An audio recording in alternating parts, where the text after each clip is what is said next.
Clonoa lo jugué por primera vez cuando era pequeño. Mis recuerdos sobre esa experiencia son vagos. Principalmente recordaba a Yakos, el súbdito del antagonista, y curiosamente también recordaba partes de su combate. Imagino que de pequeño me debe haber costado bastante esa parte. Tal vez incluso nunca pude superarla, porque siento que si hubiese terminado el juego recordaría la cinemática final. Debido a que recordaba muy pocas cosas, esta segunda experiencia de Clonoa bien podría haber sido la primera. El juego fue desarrollado por Namco y dirigido por Hideo Yoshizawa, el director de la trilogía de Ninja Gaiden en la NES. Los medios de la época lo alabaron por sus ingeniosos niveles e impresionantes gráficos, pero criticaron los diseños excesivamente adorables. Personalmente encuentro que esto último es lo que vuelve tan memorable a esta primera entrega. A continuación hablaré sobre la historia, la presentación y la jugabilidad para determinar qué tan bueno es Clonoa Door to Phantom Isle.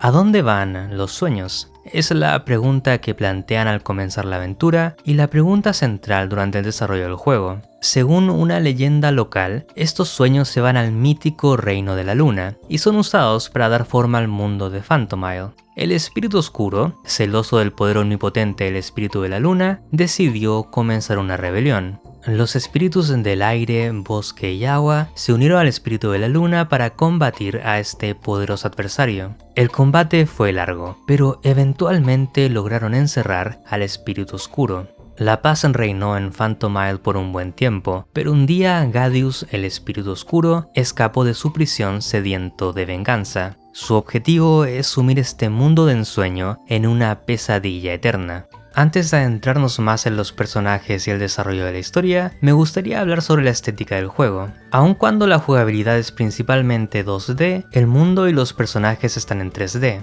Esto es aprovechado para crear ambientes no lineales, ya sea mostrando caminos interconectados en el fondo o rodeando una torre. Lo que más me gusta de este efecto son los enemigos que saltan al escenario desde otro punto de profundidad. Durante la aventura recorres bosques, villas, montañas, castillos y templos. Los diseños de las etapas son bastante variados incluso cuando comparten ambiente. Por ejemplo, en el primer nivel de bosque recorres una aldea tribal, mientras que en el segundo debes arreglar una torre con engranajes de madera. Clonoa, el protagonista, es un perro, conejo, gato. No tengo idea qué chucha es, pero al menos puedo decir que su diseño es ciertamente único. No sé si puedo decir lo mismo de su amigo Guapo, que es una bola con cara. En un momento de la historia se transforma en el Principito, pero durante la mayor parte del juego tiene el aspecto de mascota de marca. Los personajes de soporte tienen diseños igual de adorable. La gente en la Villa de Viento comparte el aspecto de Clonoa. En el bosque son indígenas contenedores y en el Castillo de Agua y el Templo del Sol tienen soldaditos muy tiernos. Me encanta cómo estas criaturas aladas se llevan a los guardias. Los enemigos también son adorables, aun cuando se supone son pesadillas. Tal vez solo se transforman en pesadillas en la última parte del juego, cuando se oscurece, porque en el resto de la aventura la mayoría de ellos parecen peluches. Los que sí son claramente criaturas de pesadilla son los jefes.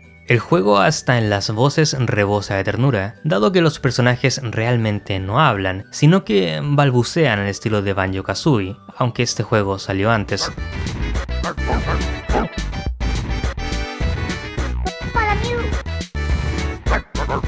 Este tipo de doblaje encuentro que funciona bien en los momentos donde el tono de la historia es alegre o ligero, pero cuando intentan contar un giro argumental o un momento más dramático, la voz de Huepo vuelve complicado tomárselo en serio. Es como si Kirby tratara de actuar un drama. Con relación a esto último, el comienzo de la historia da la impresión de que el tono siempre se mantendría ligero, lo cual estaría acorde a la presentación de Cuento de Hadas. El modo de actuar de Yakos refuerza esta idea, pues lanza a los jefes como si estuviéramos en un episodio de los Power Rangers. Sin embargo, de la nada, este mismo villano decide hacer explotar al abuelo en su propia casa. Realmente no esperaba que alguien muriera en un juego claramente enfocado para niños, y ni hablar de la cinemática final. Entre los llantos y la música, esa separación rompe a cualquiera. Hablando de la música, las composiciones de Clonoa son simplemente magistrales, desde las melodías de circo de Inquisitive Waltz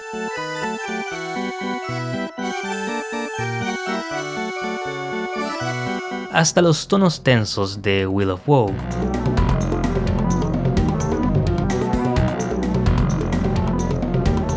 En En general la música es bastante relajada, lo cual va perfecto con los escenarios y el tipo de jugabilidad, más de puzzle que de acción. Aun cuando la música es muy buena, el sonido que más quedó en mi mente fue el de Klonoa.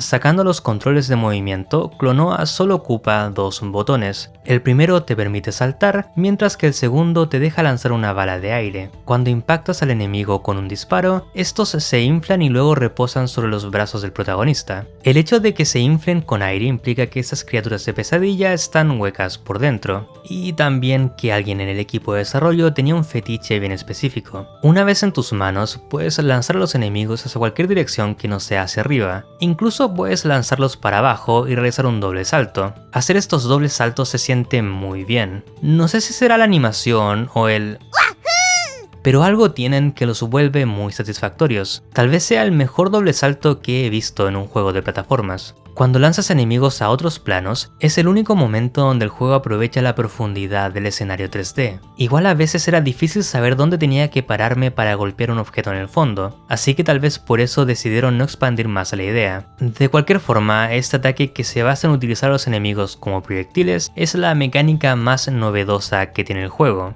Hay otros elementos como ventiladores gigantes o trampolines, pero ni de lejos son tan interesantes. La variedad de enemigos podría ser más alta. Al comienzo del juego introduce enemigos con hélices que vuelan por un momento cuando los inflas. Esto me hizo pensar que habrían otros esbirros con efectos diferentes al ser inflados, pero eso nunca ocurrió. La variedad nace principalmente de accesorios que les permite a los peluches defenderse de la bala de viento o lanzar proyectiles. Una lástima, la verdad. Pienso que si utilizaban la mecánica de inflar para otorgar diferentes efectos dependiendo del tipo de enemigo, podrían haber creado segmentos más interesantes en los niveles. Ahora me gustaría mencionar dos cosas menores que me molestan un poco. Primero, Klonoa se desliza por un momento al detenerse. Que se deslice no es lo que me molesta, sino la ausencia de una animación. Se ve bien horrible que el personaje avance estando quieto. La segunda insignificancia es que no puedes volver a volar luego de soltar el botón. Entiendo que dejarte parcelar tu tiempo de vuelo como gustes podría permitir que atravieses segmentos completos volando, pero a la vez se sentía bien horrible soltar el botón de salto por accidente cuando quería mantenerme volando. Accidente que comúnmente resultaba en la muerte del pobre Klonoa. La otra forma de morir es siendo golpeado 6 veces, pero esto creo que nunca me ocurrió. Fue mucho más común caer a un precipicio, tal cual te enseñan algunos enemigos con instintos suicidas.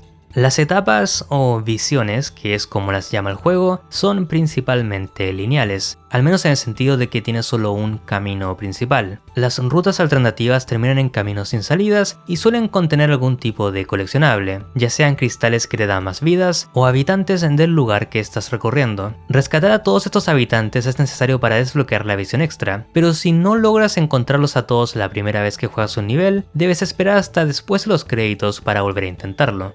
Algunos niveles te fuerzan a recorrer los mismos pasillos más de una vez, o a devolverte por donde ya pasaste. Las distancias que tienes que correr no son muy grandes, así que rara vez se sintió aburrido pasar más de una vez por un mismo sitio.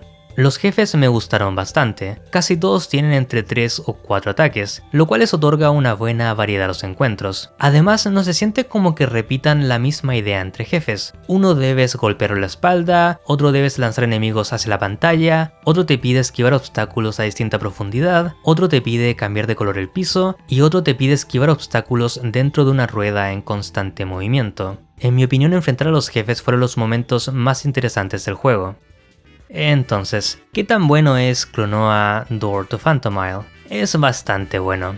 Si bien no tiene una amplia gama de mecánicas en sus niveles, la mecánica novedosa que sí tiene, inflar enemigos, está muy bien refinada. Además, el juego es lo suficientemente corto como para que la falta de variedad no se sienta, aunque también es un tanto fácil, pero igual tuvo algunos segmentos que me costó superar, como por ejemplo esta pantalla donde debes saltar sobre plataformas angostas con bombas. El primer salto lo encontré particularmente complejo. Personalmente no me molesta que un juego sea corto o fácil siempre y cuando sea entretenido, y eso es justamente lo que Klonoa es. Además, sobre esto hay que agregar una presentación preciosa y una música encantadora, y por si eso no fuera poco, un final que casi me saca lágrimas. Más experiencias de videojuegos deberían ser así. Como siempre, muchas gracias a los miembros por apoyar el canal. Muchas gracias. Y obviamente gracias a todos por ver el video. Nos vemos en el próximo y chao chao.